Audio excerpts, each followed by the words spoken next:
An off-brand stove, is it worth it?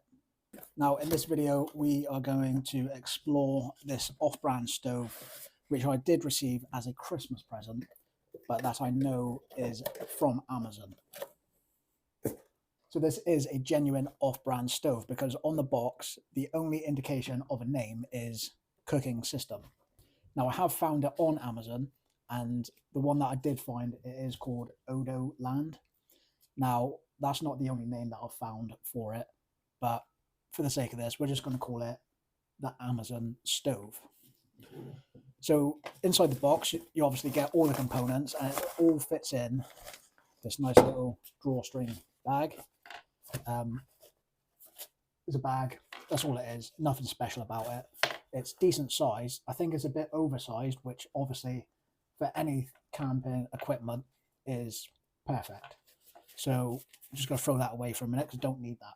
Now the first thing you'll notice is its large D handles, which I really do like. It's got a nice rubber sleeve on both of them, so it's nice to hold, and it's very ergonomical, which is something that I really do like about this stove. And obviously it's got this neoprene cover on it. Again, nice feel to it, and it's got a nice sort of orange mountain design. On the back it does have warning, read instructions before use. Now I have read the instructions before using this previously, so we're not going to bother with that, but I do recommend that you always do read the instructions when you're buying something new, because this might work completely different to a stove you may have had in the past. So let's get into all the components. On the top you have a nice rubber plastic lid, soft plastic shall we say. On the front we've got a spout with a slot in it, so it's ideal for pouring out your water for your coffees with minimal mess. On the other side you've got a couple of holes in there, and that is for what I would assume is to strain your water if you're cooking stuff like noodles or pasta, rice, or whatever you might want to cook in there. You want to keep the food inside and the water out. So that's quite good. I really do like the design of that. I like the feel of the lid and the two options of removing the water. Also in there you get a little box with some metal pegs in there. Now we'll get into those in a minute. And you get a little tube, if I can get it out, little tube there, and it's a needle tool, and that's used for cleaning your regulator, your valve, and your igniter if it becomes blocked with whatever it might be blocked with. So that's something you don't normally always get with some stoves.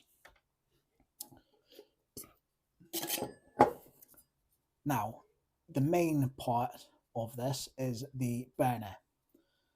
And on the front, as you can see, it's got the piezo igniter, you've got the burner where the gas comes from, and around it you've got some sort of windshield, which isn't necessarily a bad thing, but it doesn't look like there's a lot of airflow coming from underneath.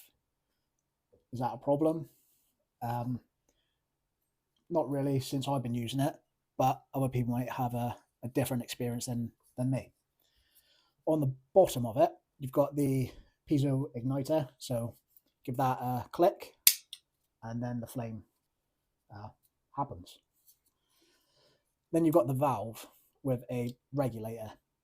Now, the valve is pretty standard across all stoves.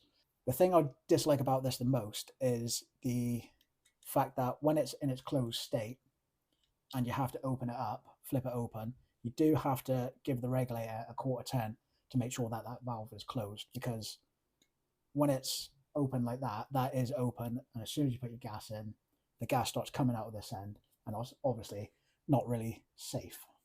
And I have tried to remove this and put it in other positions, because these do come out and you can reposition it. There is another hole on there, but it doesn't actually do anything. In fact, it makes it even worse. So that's off now. That's in the closed position for later on. Also in here you get the traditional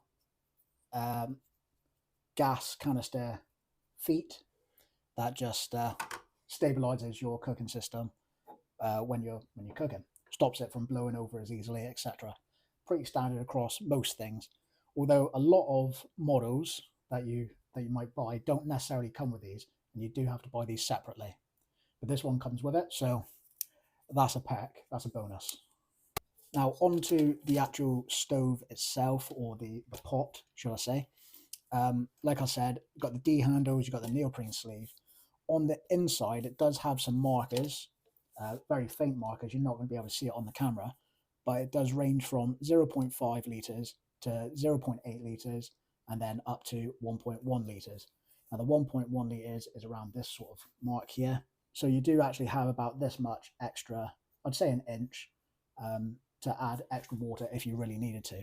But I wouldn't recommend that. I'd always stick to the maximum levels. Now, a bit of a contradiction on here, or in here, because it says that the max line is 0.8 litres, but the measurement up from that is 1.1. So I'm not entirely sure what's going on there. But I would say 1.1 litres is safe to boil in this. Moving on to the bottom of the pot, you do have this wind diffuser all the way along. That is mainly just these triangular slots on the face, and then on the underside you have some ridged metal pieces that when the wind is blowing in, it should sort of disperse it, so it's not just one big gust, if that makes sense to you. Also on the bottom you do have a slot on both sides, and that is for your pot to lock in to your stove body. Coming back to the stove body and this little box of metal pegs, these are in fact adapters. So when you want to cook a pot or a pan on top of this stove, you put these in to the little slots that are on the outside. They've got little holes in there as well, so it fixes in. And you do actually get 4 of these, but you only need 3. Now that's ideal because, for example, let's just put this pot on here. It is a sturdy design. It's not really going anywhere unless you knock it off. The same as any adapter for any other stove. But it is quite easy to put away. It's compact compared to other ones because it all fits in this little box. So that's quite a good benefit compared to some of the other stoves I've seen. Normally you get like an additional ring that sits on, which again takes up more space. So let's put this all together. Let's put some water in and we will see how long it takes for that water to come to a boil. Now the standard way to do it, I don't need to tell you if you know how to do all this. You're going to put the canister into the holder like that. So it's nice and sturdy. Let's take the lid off. We're then going to make sure that the regulator is closed, or the valve is closed, before we screw it on, because I've done that in the past and it's just spurted gas in my face, so that's not ideal. It doesn't want to be too tight, just a nice sort of tightness that you're happy with. So then we're going to put the stove on top of this, making sure that we line up the slots into the little extrusion points there. And then just give it a twist once it's in, and that's all together. It's not coming apart. Now that it's all together, I'm going to put some water in. Now, when I'm out camping, I don't necessarily use a litre of water at a time, so I do tend to boil what I need as I need it. So, for example, in the mornings, I'm going to have a cup of coffee, usually in this cup. Now, this is just shy of half a litre. So what I'll do is I'll fill this cup up.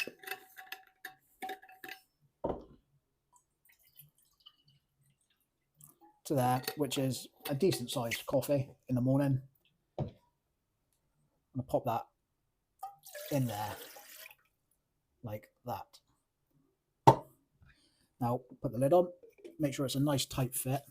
You don't want to push down too hard because you will end up snapping the neck of the valve. So obviously be careful of that. And what we'll do is I'll get a timer set up so we can see how long it takes to boil this half a litre. So I've got the stopwatch here. Once that goes, we'll hit that and we'll see how long it takes.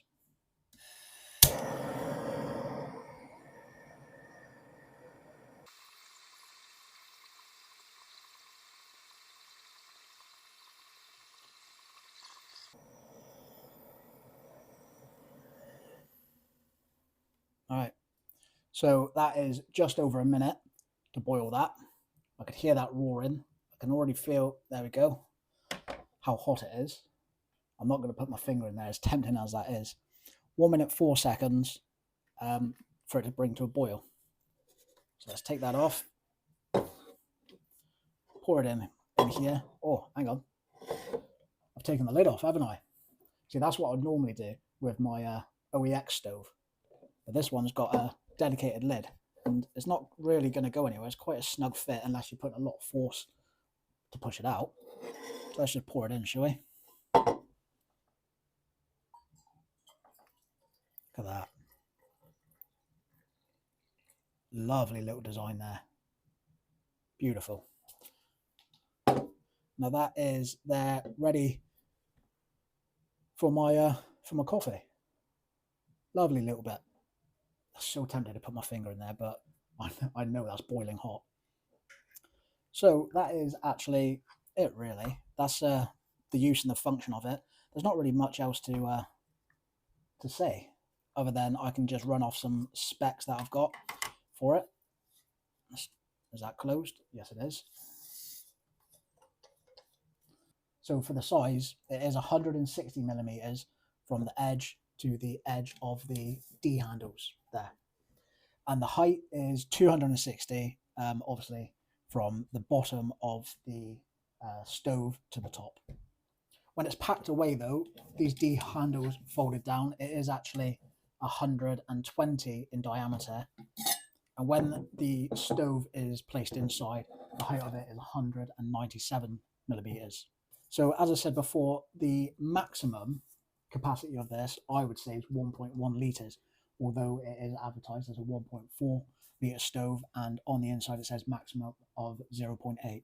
So there's a lot of conflicting information there, but I would personally say 1.1 is your maximum. Now on the box, it does actually say that it uses 160 grams of gas per hour. I don't really have a way of measuring that, but I'm just going to go with that stat there on the box. So it's relatively fuel efficient, especially if you have one of these. This is a 211 gram canister, so that equates to around an hour and a half, just less, of constant boiling time. So it's not too bad. And then moving on to the price of this. Now, that is obviously a big factor for a lot of people. It is for me. Like I said, I got this for Christmas as a present, and I didn't really want to know how much it was, because that's not the point of Christmas, is it? Knowing how much someone spent on you. £55 though on Amazon, as of when I last looked earlier on today. £55 for this stove. Is it worth it? Is it too much? Well, it's hard to say really, because I don't really have a cheap stove to compare it with. This obviously being an off-brand one, it would be good if I had an off-brand stove to compare it. But I think they're all pretty standard, to be fair. Compared to my OEX stove, I don't think it's quite up to scratch as that one. £55 though for an off-brand stove doesn't sound too bad when you're comparing it to the likes of Jetboil, where they are obviously quite expensive. And if you're just getting into camping or just getting into hiking and you just want to have a brew on your travels, something like this might be beneficial because it is so cheap, and it is affordable at £55. That being said, though, you can get some stoves that are well-known branded stoves for cheaper if you look out for deals. For example, I bought my Takana Solo stove by OEX for £42 when that was on offer. So that's obviously £13 cheaper than this. But nonetheless, £55 for this stove. Would I buy it if I didn't know anything about stoves? I probably would. It's a handy little bit of kit. It's got good capacity. There aren't really a lot of flaws with it that I've found so far, other than that regulator. So that's it really. Hopefully you've enjoyed this video, and if you have, please consider subscribing to the channel for more hiking, wild camping and gear reviews. And I will see you next time. I'll see you later.